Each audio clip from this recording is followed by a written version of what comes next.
Listening Section 1. You will hear a conversation between a potential student at Clevedon College and a representative in the Information Centre. Look at questions 1 to 4.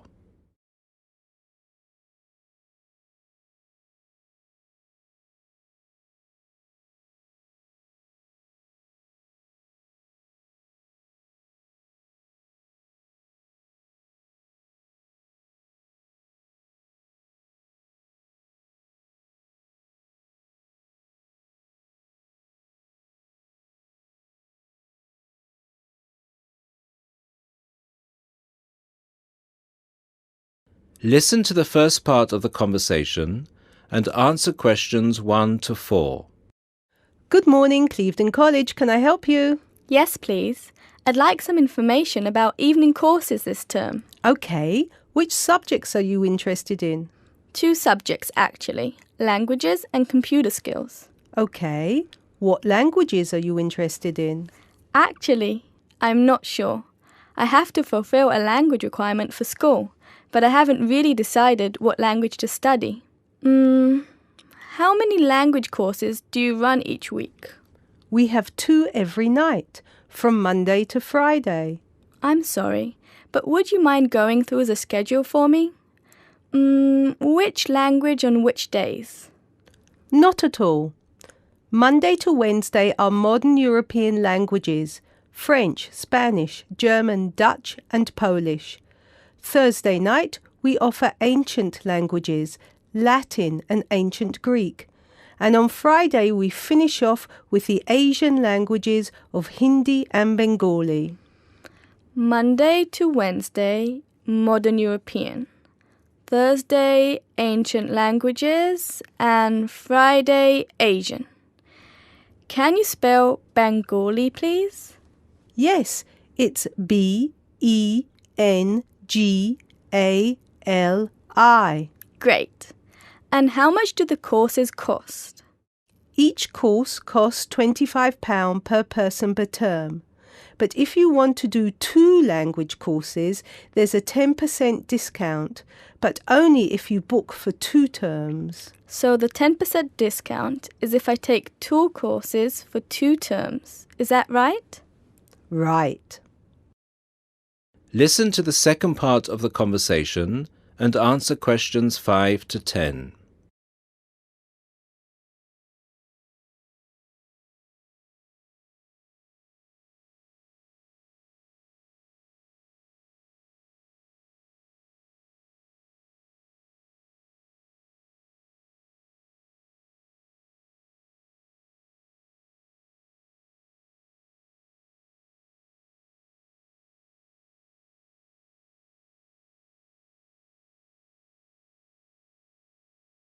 As the conversation continues, complete questions 5 to 10.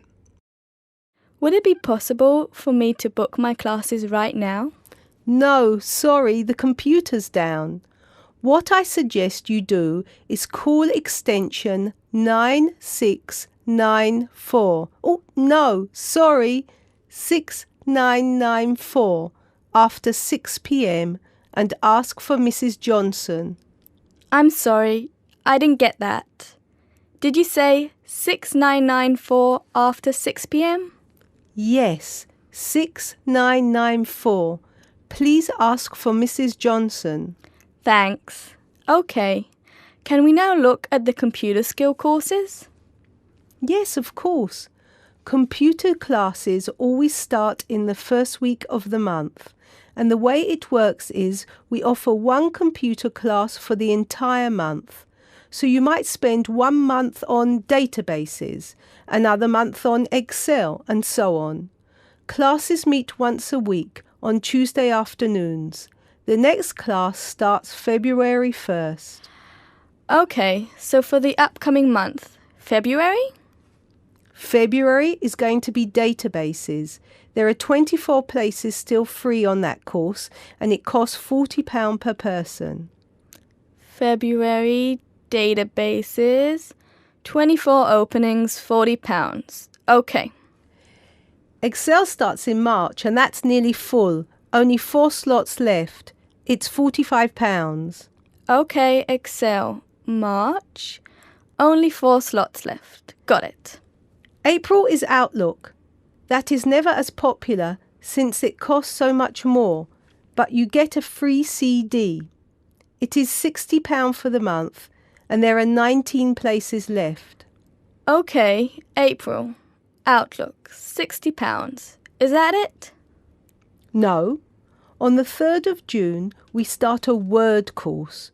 We have 16 vacancies for that at the moment. It's also expensive at £55. 3rd of June. Word.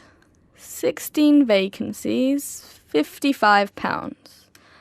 Now, do I call the same number to book a place in one of these classes? No, you have to call Mary Jones, I think. Yes, Mary Jones. Extension 9623. Sorry, could you repeat that number? Yes, extension 9623. Please call her before 6 p.m. Okay, many thanks for all your help.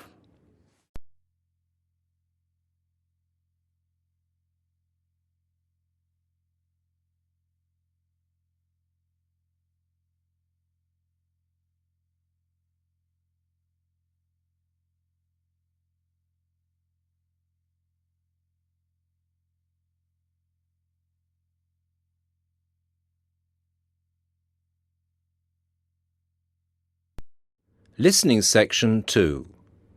You will hear the principal of a university welcoming his students.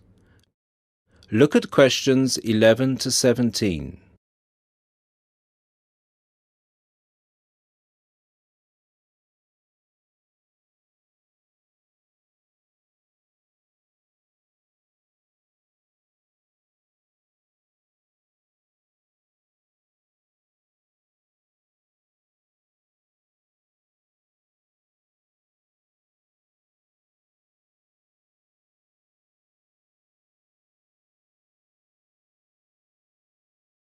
Listen to the first part of the lecture and answer questions 11 to 17.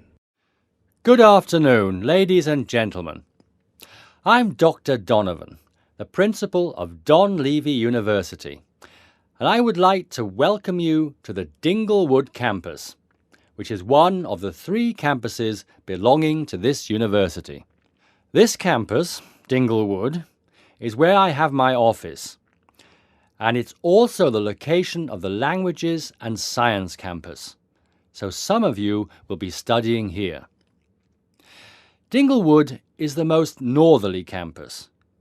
The business studies blocks are in the Churchdown campus in the centre of town, and the southern or Trailway campus, where history and architecture are situated, is to the south of the town. Those of you who are enrolled in any of those courses will be taken to your respective buildings at the end of this meeting. Those of you studying on the Dinglewood campus, you will have a tour later too. This building we are assembled in is the office or administration block, Block 39, and is where the weekly meetings are held. You are welcome to attend these meetings, as are all the university staff. You may want to, as many university issues are discussed at these weekly meetings. The meetings take place at 1:30 every Tuesday, so please stop by. 2 other important buildings are also located on this campus, the cafeteria and the on-site shop. You can purchase all the required books and any stationery you need for your courses at this shop. Please bear in mind that even though you have shown your ID passes to enter the site, you still need to use them again to buy anything in the shop or cafeteria. This is for security reasons. Now look at questions 18 to 20.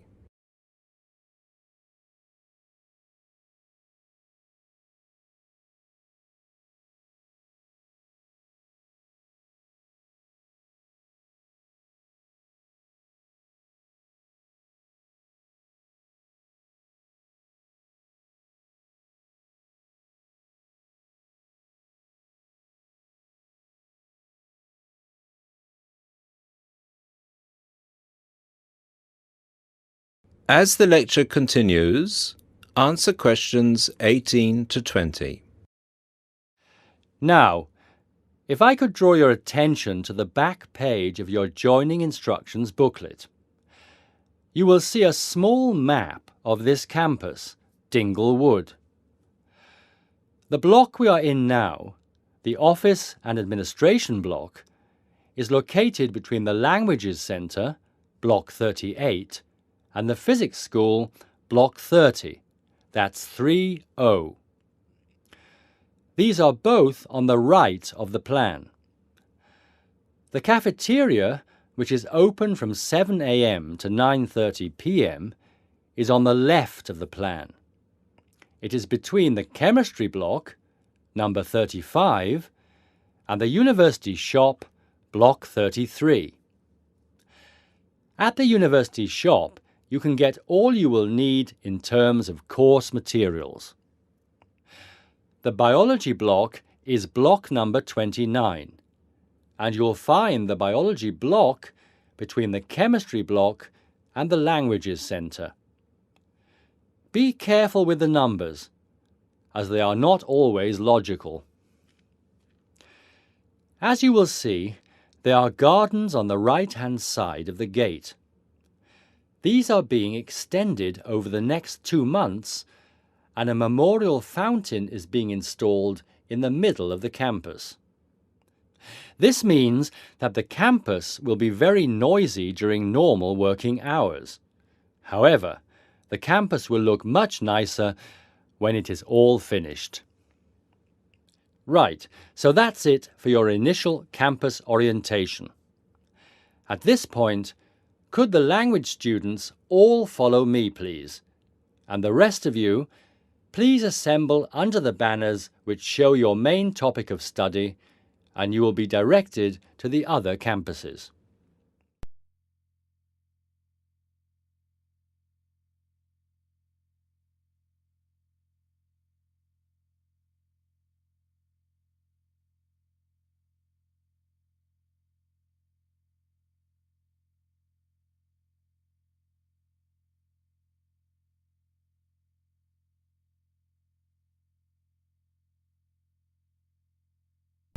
Listening section 3.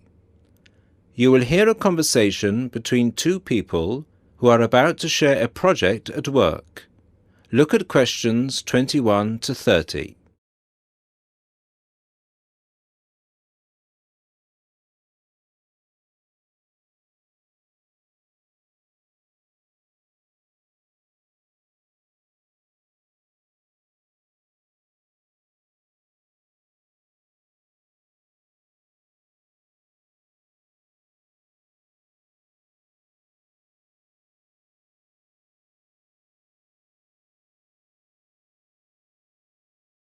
Listen to the conversation and answer questions 21 to 30.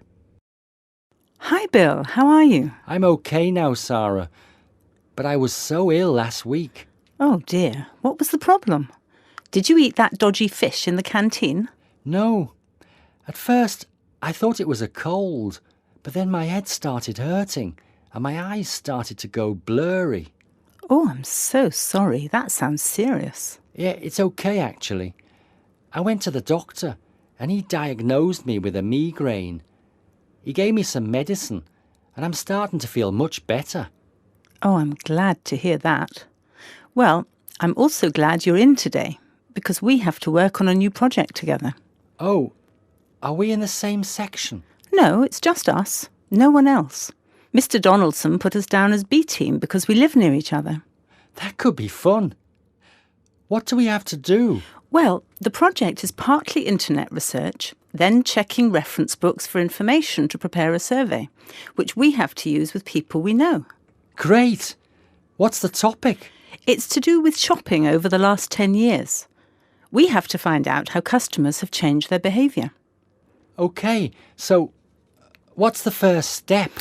I think the first thing to do is to check the list of references he gave me. But my computer is in for repair, so if I check in the reference library, would you be willing to look up some references online?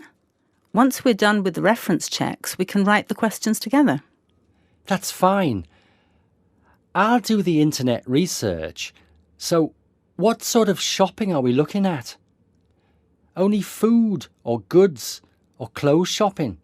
We have to find people who are willing to tell us about personal things, like deodorants, cosmetics, soap, or vitamin creams. The other groups are doing food, electrical goods and clothes. That won't be so easy, Sarah. People might think those things are a bit private. Yes, I thought about that. I'll ask the women and you can ask the men.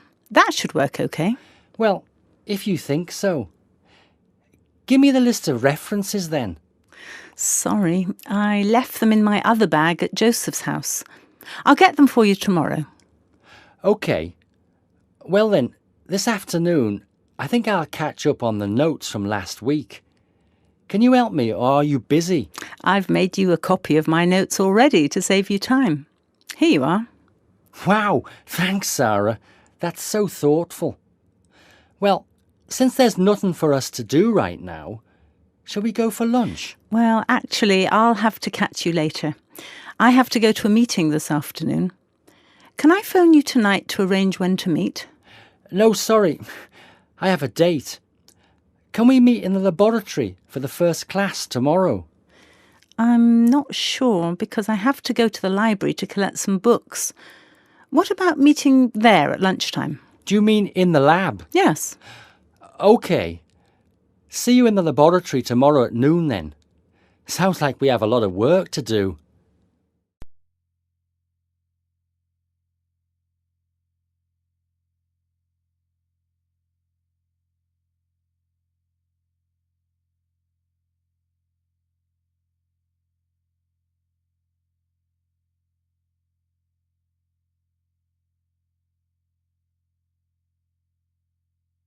Listening section 4. You will hear someone talking about art. Look at questions 31 to 35.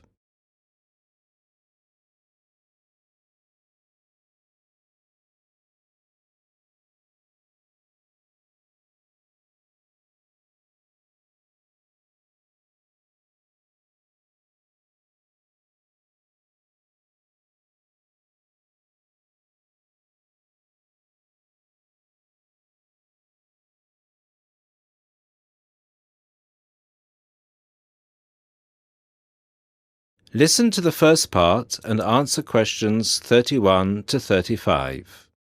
Good evening, everybody, and welcome to the first in this year's series of public lectures offered by the Art Gallery. As Chief Curator of the Gallery, I was given the honour of presenting the first lecture, and let me tell you, I had a difficult time deciding what to talk about tonight. Being the curator, I naturally know just about everything that's in this gallery, but I wanted to choose an artist who has a wide appeal. That seems only fair, yes? But I didn't want to talk about someone so well known that anything I said would be familiar. I wanted someone modern. My personal preference is for modern art.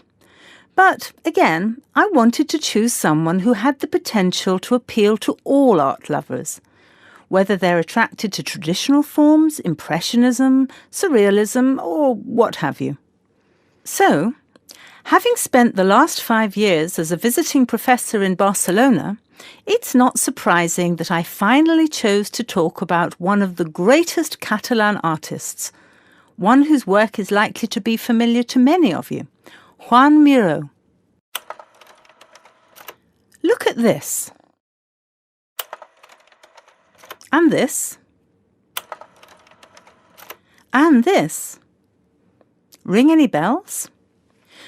Miró's most famous and most widely reproduced works tend to be like this.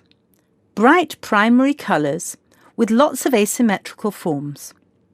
He painted on large canvases, larger than himself quite often, and his paintings depicted birds, trees, flowers, and other features of the natural world. But Miró produced a great variety of work, and it's about some of his lesser-known paintings that I would like to speak this evening. Miró was born in Barcelona in 1893, the son of a goldsmith. He began to show talent very early, and in 1926 went to Paris, where he was drawn to the Surrealists of Montparnasse. He did not define himself as a Surrealist, however. He preferred to stay free to experiment with other artistic styles as he wished. Miro had an intense dislike of much of the painting and many of the painters he knew. He wished to do something totally different, to express his contempt for bourgeois art. And yet, ironically, Miro's success has made his works much in demand among art collectors of the world. But we can't really talk about the artist without looking at his art. And that's what I'd like to do now. To take a look at just a few of Miro's works and think about what it is that makes them special. Special to me, and to a great number of people who flock every day to the Miro Foundation in Barcelona. Now look at questions 36 to 40.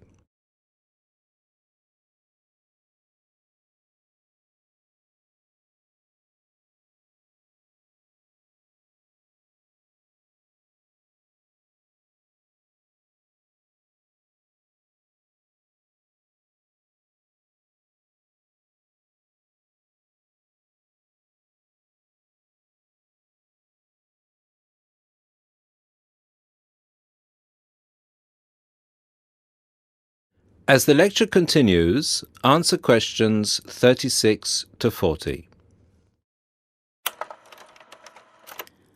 Let's start with this. One of Miro's best-known and brightest works, Woman and Bird. A sculpture created in 1982. It is on display in a park in Barcelona, often known as the Juan Miró Park. A huge sculpture, towering up into the sky. It reflects Miro's eternal interest in these themes, as well as his more technical interest in materials. This sculpture is covered in mosaic, which gives it a naive and cheerful appearance. It is interesting that this sculpture was completed in 1982, just a year before Miro's death. I think it shows that, towards the end, he was feeling as playful as a young man. And I think he wanted to share this playfulness in a park on such a big, very public scale. And now, another representation of a woman, this time just called Woman. This was painted in 1976, a late work for Miro, and is a work we often see reproduced or on sale as postcards or posters in gallery shops around the world. So why is it so popular? I think the use of colour has something to do with it. People respond to these rounded shapes filled with primary colours, especially on a large canvas like this. Also, the fact that, while it is rather surreal, it is still possible to recognise the form of a woman and to see it as a sympathetic representation. It's a bold, bright painting, and I think that it awakens a reaction in many of us. And finally, something quite different, though still a woman. A harsh, even violent work that was completed in 1939, at a time when Miro was greatly influenced by events of the Civil War in Spain. It's titled Seated Woman 2, but it can be hard to find the woman here, as she's been transformed into a rather horrendous creature. So is that how Miro viewed women? As grotesque? Not at all. This picture can also be seen as strong, with a huge base and solid shoulders to support those who depend on her. In this painting, her arms and neck seem to grow as vegetation out of her shoulders, representing woman as a fertile ground, perhaps. We also see here the fish and birds, the moon and stars, so typical of Miro's work, making her a creature of nature and of the heavens as well. And that's all we have time for this evening, I'm afraid. I hope that you've enjoyed this brief look at Miro's work and that you will enjoy the other lectures that follow this one. Thank you and good night.